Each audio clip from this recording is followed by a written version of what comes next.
भाई सभी भाइयों को नमस्कार, सत श्री अकाल, आदाब। आज एक बड़ी चर्चा चल रही है। वो चर्चा ये है कि भारत और अमेरिका के बीच में जो व्यापार समझौता हुआ है उसको लेके बहुत सारी गंभीर चर्चाएं चल रही हैं। तो उसको लेके कई महत्वपूर्ण बातें मैं आपसे साझा करना चाह रहा हूं।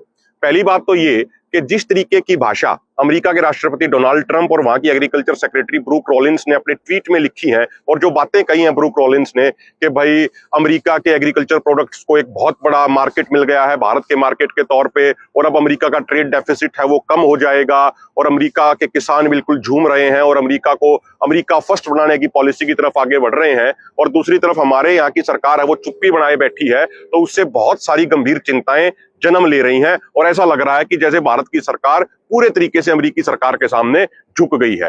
दूसरी बात, मुझे 6 अगस्त 2025 का वो दिन याद है जब प्रधानमंत्री नरेंद्र मोदी जी एक जगह भाषण दे रहे थे, तो उन्होंने कहा कि मैं भारत के डेयरी, एग्रीकल्चर और पोल्ट्री सेक्टरों के हितों से बिल्कुल भी समझौता नहीं होने दूंगा, उसके लिए मुझे निजी तौर पे कितनी ही बड़ी कीमत क्यों ना चुकानी पड़े।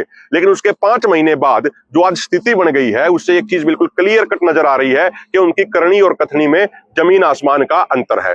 तीसरी बात, हमारी सरकार क्या कह रही है, किस तरीके के हमारी सरकार हालात बना रही है, ये हमें समझना पड़ेगा कि अमेरिका के किसान को कितनी मदद मिलती है, भारत के किसान को कितनी मदद मिलती है।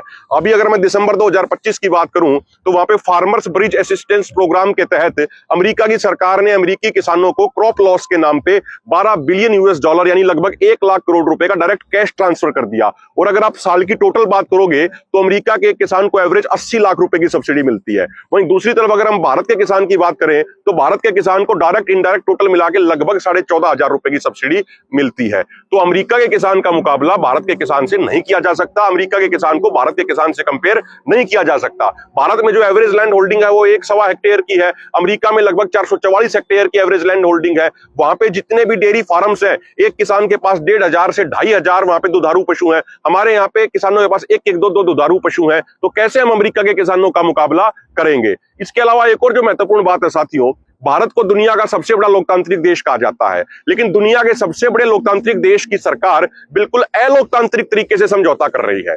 ऐसा मैं इसलिए कह रहा हूं क्योंकि उस समझौते के बारे में किसी को कुछ बताया ही नहीं जा रहा। भारत के लोगों को यह नहीं बताया जा रहा कि उस समझौते में क्या लिखा गया है, भारत के संसद को नहीं बताया जा रहा, तो फिर लोकतंत्र कहां से बच गया।